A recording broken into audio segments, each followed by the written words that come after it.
ఓం శ్రీరామచంద్ర పరబ్రహ్మణే నమః.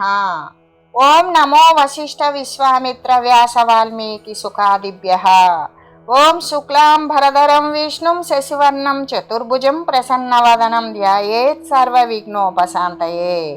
ఓం నమో బ్రహ్మాదిభ్యో బ్రహ్మ విద్యా సంప్రదాయ కర్తృభ్యో వంశ ఋషిభ్యో మహద్భ్యో నమో గురుభ్యః. ఓం శ్రీరామో రామభద్రశ్చ రామచంద్రశ్చ శాశ్వతః రాజీవలోచన శ్రీమాన్ రాజేంద్రో రఘుపుంగవః. శ్రీ యోగ వాసిష్టము ఉత్పత్తి ప్రకరణము. అయితే సమస్త భూమిక అనేటువంటిది ఈ ఋషి యోగి అనేటువంటి వాడు సుషుప్తి అనేటువంటి భూమిక యందు ఉన్నప్పటికీ కూడా మరి ఆ భూమిక యందు ఉన్నటువంటి యోగి సుషుప్తి ఏమీ తెలియబడినటువంటి స్థితిలో ఉన్నటువంటి యోగి వ్యవహారం చేస్తూ ఉన్నా వ్యవహారం చేయకపోయినప్పటికీ ఏ విషయాల యందు ప్రవర్తిల్లకపోయినప్పటికీ కూడా శాంత చిత్తుడై మరి శాంతించినటువంటి చిత్తము గలవాడై ప్రకాశము ఉన్నా లేకపోయినా సర్వములో కూడా మరి సమస్థితి అయినటువంటి బ్రహ్మమునందే ఉంటాడు అని చెబుతూ, అంతేకాదు నిశ్చలముగా ఉన్నటువంటి నీటి యందు నానా రకాలు నానా విధాలుగా ఉన్నటువంటి తరంగాలు అణగి ఉన్నట్లుగానే ఈ నిరాకార పరబ్రహ్మమున మరి ఆ నిరాకారం లాగానే ఉన్నటువంటి దానితో సమానమైనటువంటి ఈ జగత్తు నిలిచి ఉన్నది అని తెలియజేస్తూ, పూర్ణాత్ పూర్ణం ప్రసరతి యత్తత్పూర్ణం నిరాకృతి బ్రహ్మణో విశ్వమాభాతం తద్విస్వార్థం విచక్షితం.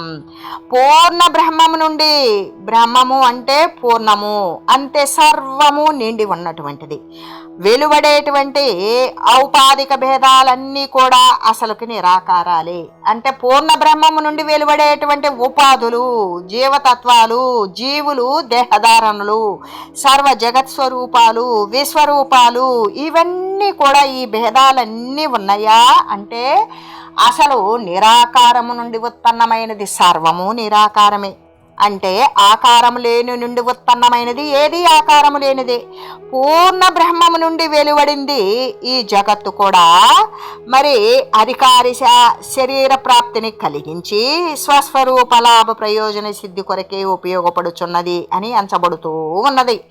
ఏ విధంగా అంటే పూర్ణ బ్రహ్మము నుండి సర్వము నిండి ఉన్నటువంటి బ్రహ్మము నుండి వెలువడినటువంటి ఈ జగత్తు యావత్తు అధికారి శరీర ప్రాప్తిని కలిగించి ఏ విధంగా అంటే వాడికి తగినటువంటి వాడి యొక్క సంస్కారాలకు తగినటువంటి శరీరాలను కలిగించి మరి అంతేకాదు దానితో స్వస్వరూప లాభ ప్రయోజన సిద్ధి కోసమే తన యొక్క స్వస్వరూప సాక్షాత్కారాన్ని పొంది మళ్ళీ కూడా బ్రహ్మతత్వమునందు విలీనమయ్యేటువంటి ప్రయోజన సిద్ధి కోసమే ఉపయోగపడుచున్నది అని తెలియజేస్తూ, ఏ విధంగా అంటే పూర్ణము అన్నప్పుడు మరి బ్రహ్మం ఎటువంటిది?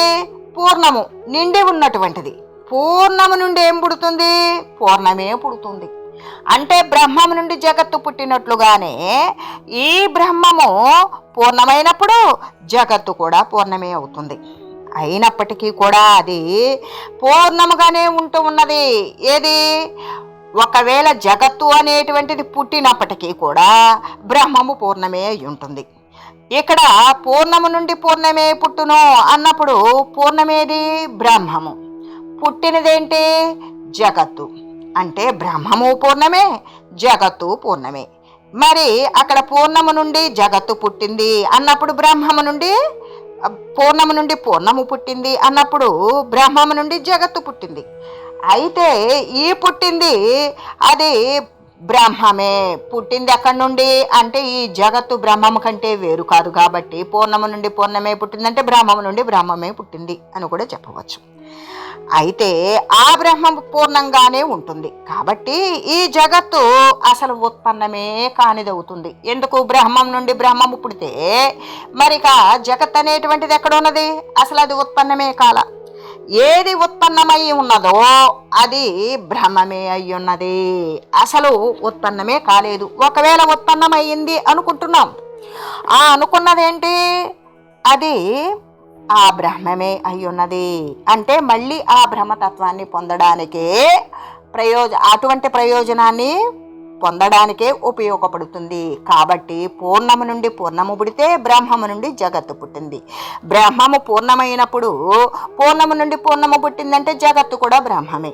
అలాగే ఒకవేళ పుట్టినటువంటి ఆ బ్రహ్మము నుండి బ్రహ్మమే పుట్టినప్పుడు ఇంకక్కడ మరొక వస్తువుకు తావు లేదు కదా, సర్వము పూర్ణమే అని చెబుతూ పూర్ణాత్ పూర్ణం ప్రసరతి సంస్థితం పూర్ణమేవ తత్ అతో విశ్వమనుత్పన్నం యచోత్పన్నం తదేవ తత్. అంటే పూర్ణము నుండి వెలువడేటువంటిది కూడా పూర్ణమే. అందువలన ఈ విశ్వము ఉత్పన్నమైనది, మరి ఉత్పన్నము కాలేనిది అనేటువంటిది ఏదీ లేదు. అది పుట్టిందా? పుట్టింది. పుట్టలేదా? పుట్టలేదు. అంటే ఆ విశ్వం ఉత్పన్నమయ్యి ఉన్నప్పటికీ కూడా అనుత్పన్నమే, అది పుట్టనదే అవుతుంది. ఎందుకు? పూర్ణము నుండి ఏం పుడుతుంది? పూర్ణమే పుడుతుంది కాబట్టి. అంటే బ్రహ్మము నుండి పుట్టినటువంటి జగత్తు బ్రహ్మమే కాబట్టి బ్రహ్మము కంటే భిన్నమైనది కాదు. అక్కడ విశ్వం అనేటువంటిది ఉత్పన్నమై ఉండి కూడా ఉత్పన్నము కానిదే అవుతుంది. ఎందుకు? సర్వము నిరాకార పరబ్రహ్మ స్వరూపమే. చేత్యా సంభవ తస్తస్మిన్ యదేక జగదద్దత ఆస్వాదక సంభవతో మరీచేహి కైవతీక్షణత. జ్ఞానులకు దృశ్యము దర్శనము అనే భేదం ఒకపడదు. ఎందుకు అంటే దృశ్యము అదే, దర్శనము అదే. కాబట్టి వారికి బ్రహ్మమన్నా జగత్తన్నా ఒక్కటే. వారికి ఎందుకు? ఇప్పుడే కదా మనం తెలియజేసుకున్నాం, పూర్ణము నుండి పూర్ణమే పుట్టింది. ఏది? బ్రహ్మము పూర్ణమే, జగత్తు పూర్ణమే. ఒకవేళ అలా ఉత్పన్నమై ఉన్నప్పటికీ కూడా బ్రహ్మము కంటే వేరైనటువంటి వస్తువు లేదు కాబట్టి ఈ విశ్వం ఉత్పన్నమైనప్పటికీ కూడా ఉత్పన్నము కానిదే అని మనం తెలియజేసుకున్నట్లుగానే ఇదే విచారణతో ఉన్నటువంటి జ్ఞానులకైతే ఈ దృశ్యము దర్శనము అనేటువంటి భేదము తెలియదు. కాబట్టి వారికి బ్రహ్మమన్నా జగత్తన్నా కూడా ఒక్కటిగానే ఉంటుంది. ఎందుకు? సర్వము పూర్ణము, సర్వము నిరాకారము, సర్వము బ్రహ్మస్వరూపము. అక్కడ అనుభవించేవాడు లేకున్నా కూడా సూర్యకిరణాల వేడి తగలనట్లుగానే ఈ అర్థము అజ్ఞానులకు బోధపడదు. ఏ విధంగా? సూర్యుని యొక్క కిరణాలను అనుభవిస్తేనే దాని యొక్క వేడి అనేది తగులుతుంది. దానిని గమనిస్తేనే దానివల్ల మనం ప్రతి క్రియను సలుపుకునేటువంటి ప్రకాశాన్ని ఉపయోగించుకుంటున్నాము అనేటువంటి జ్ఞానం ఉంటేనే ఆ ప్రకాశాన్ని చూడగలుగుతాం. లేకపోతే అసలు సూర్యప్రకాశం గురించి, సూర్యుని యొక్క వేడి గురించి ఎవ్వరూ కూడా దానిని పట్టించుకోరు.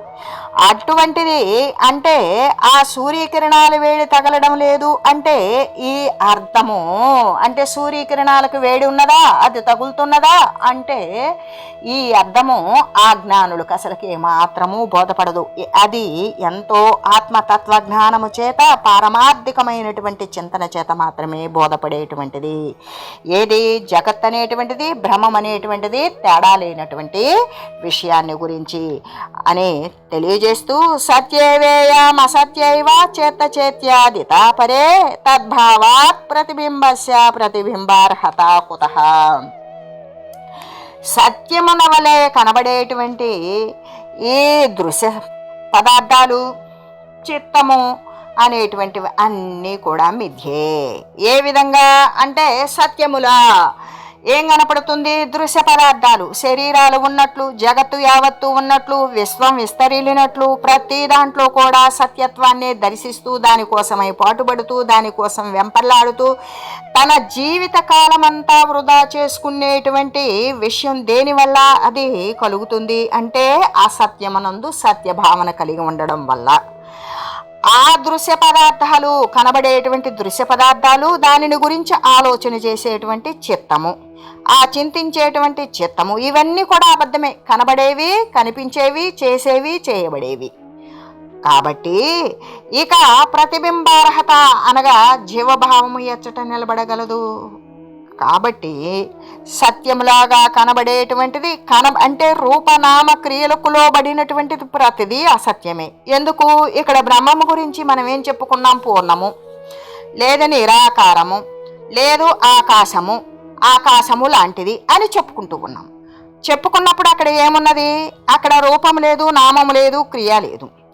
ఏమీ లేనటువంటి దానిని గురించి మరి ఉన్నట్లుగా అనుభవిస్తూ ఉన్నట్లుగా చేస్తూ ఈ జగత్ సంబంధమైన జీవన వ్యాపార క్రియలన్నీ కొనసాగేటువంటి ప్రతి ఒక్క వస్తువు సత్యముల దృశ్య పదార్థాలన్నీ కూడా ఆలోచన చేసి దీనివల్ల ఉపయోగపడుతుంది, దీని వలన మనం అభివృద్ధి చెందుతాం అనేటువంటి విషయాలను కల్పించుకొని చేసేటువంటి ఈ చిత్తం యొక్క కల్పనలు అబద్ధమే. ఏది దృశ్య పదార్థాలను గాంచి దానికోసం మనం పాటుపడుతూ ఉన్నామో అదంతా అబద్ధమే అనేటువంటిది ఏ విధంగా? ఇక ప్రతిబింబ అర్హత. ఈ సత్య వస్తువు నుండి ఏదైతే ప్రతిబింబిస్తుందో ఆ ప్రతిబింబమే జీవభావం. ఆ జీవభావం అనేటువంటిది ఈ సత్య నిత్య నిరంజన నిరాకార పరబ్రహ్మమునందు ఈ యొక్క ప్రతిబింబ భావం నిలుస్తుందా?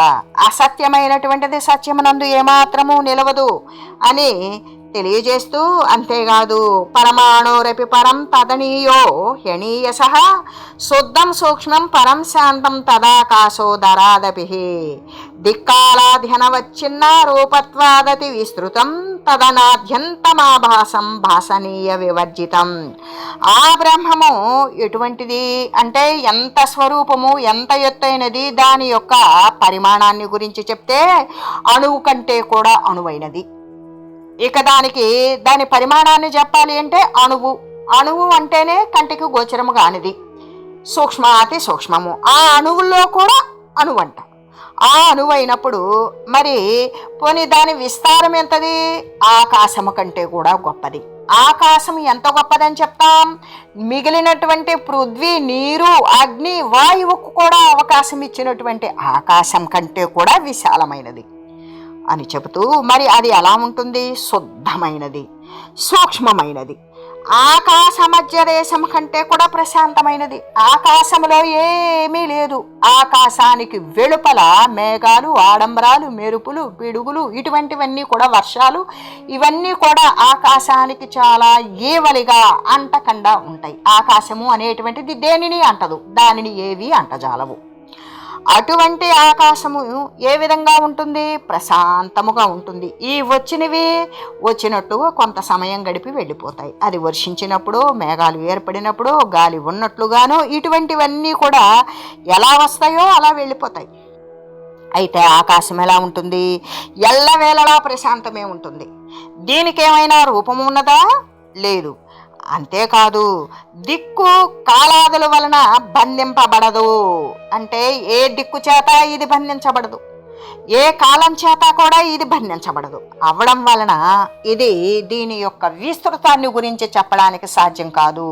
అంటే అతి విస్తృతము అని చెబుతూ, చిద్రూపమే నోయత్ర లభ్యతే తత్ర జీవత కథం స్యాత్ చిత్తతాకార వాసనా నిత్యరూపిణ చిద్రూపానుదయాదేవ తత్ర నాస్త్యేవ జీవత నా బుద్ధిత చిత్తత వానేంద్రియత్వం నా వాసన ఏవమిత్తం మహారంభ పూర్ణమప్యజరం వదం అస్మద్దృష్ట్వా స్థితం శాంతం శూన్యమాకాశతోధికం.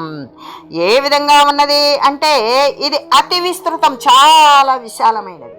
అసలు చాలా అనేదానికంటే విశాలము అంతే. ఎంత అంటే సర్వము తానే ఉన్నది ఆకాశము. ఆకాశము కంటే కూడా మిగిలి విస్తృతం కాబట్టి దీని యొక్క విశాలత్వాన్ని గురించి మనం అనిర్వచనీయం, అవర్ణనీయం, వర్ణనాతీతం. కాబట్టి ఇది అనాది. దీనికి ఇది ఇక్కడ ప్రారంభమైంది, ఇక్కడ ముగుస్తుంది అనేటువంటిది ఉన్నదా? ఆది మధ్య అంతములు లేనటువంటిది కాబట్టి ఇది అనాది. పోనీ దీనిని ఎవరైనా ప్రకాశింపజేస్తారా? లేదు. స్వయం ప్రకాశితం, తనకు తానే ప్రకాశిస్తుంది, తన యందున్నటువంటి వాటిని ప్రకాశింపజేస్తుంది. ఈ చిద్రూపము లేని చోట వాసనలు, బుద్ధి, చిత్తము, ఇంద్రియాలు, జీవము ఏమైనా ఉన్నవా? లేవు. ఈ చిత్స్వరూపము, ఈ చిద్రూపము లేకపోతే అక్కడ ఏవీ లేవు. ఈ విధంగా ఆ పూర్ణమైనటువంటిది, అజరమైనటువంటిది, ఎప్పటికీ పుట్టనటువంటిది, మరి దీనికి ఆకారం ఉన్నదా? నిరాకారమైనది, ఎల్లవేళలా ప్రశాంతమైనది, పరమపదము మనకు గోచరిస్తూ ఉంటుంది.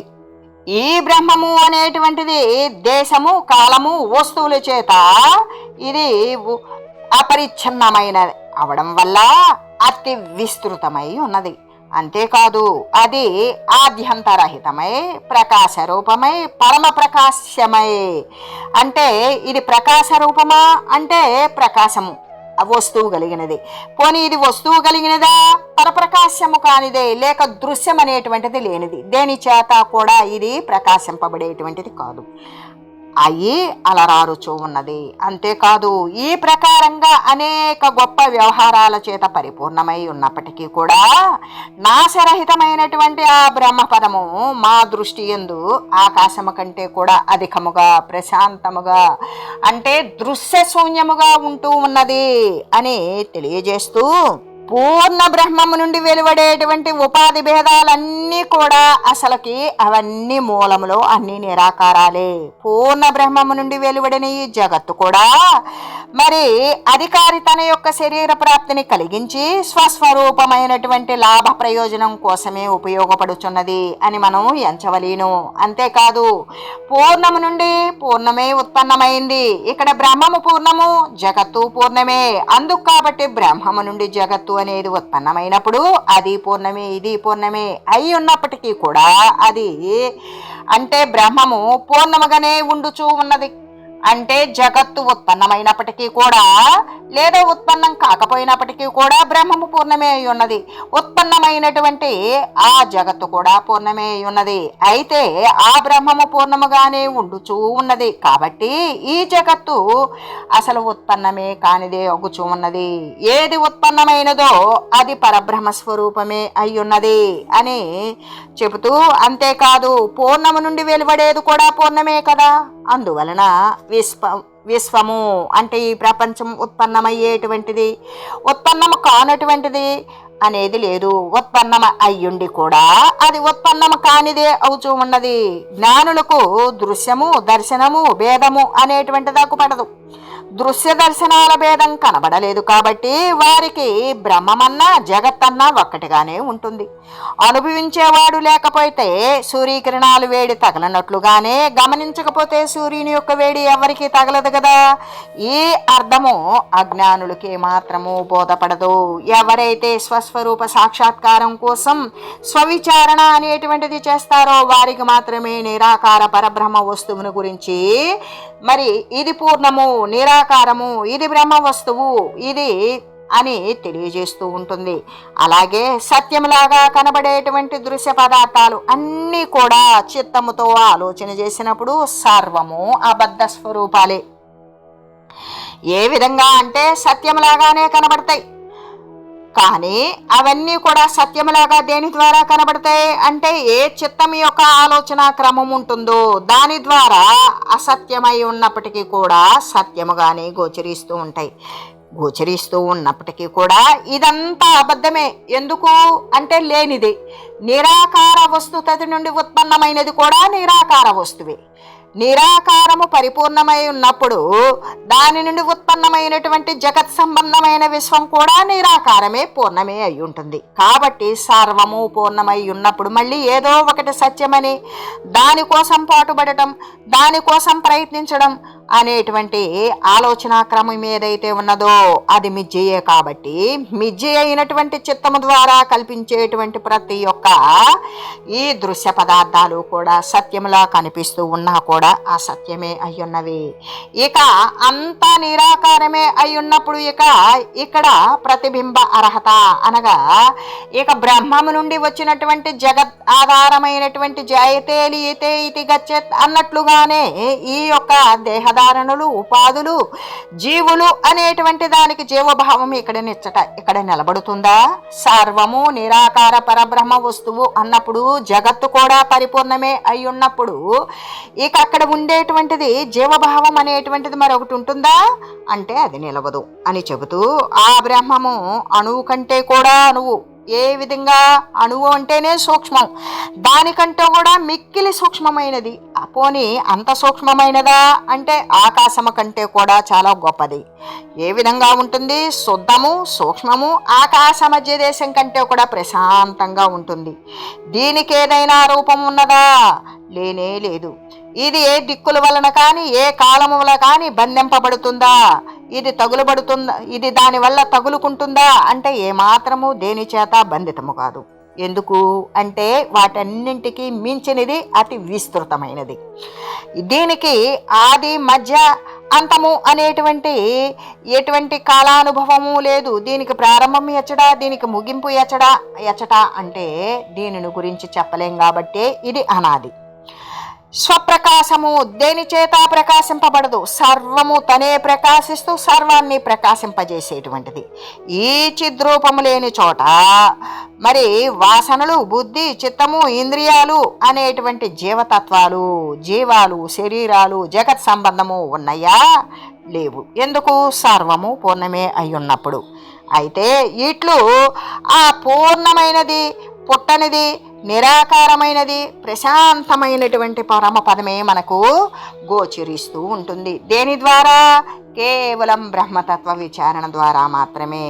అయితే బ్రహ్మము అనేటువంటిది దేశకాల వస్తువుల చేత అపరిచ్ఛిన్నమై ఉండడం వల్ల అతి విస్తృతమై ఉన్నది.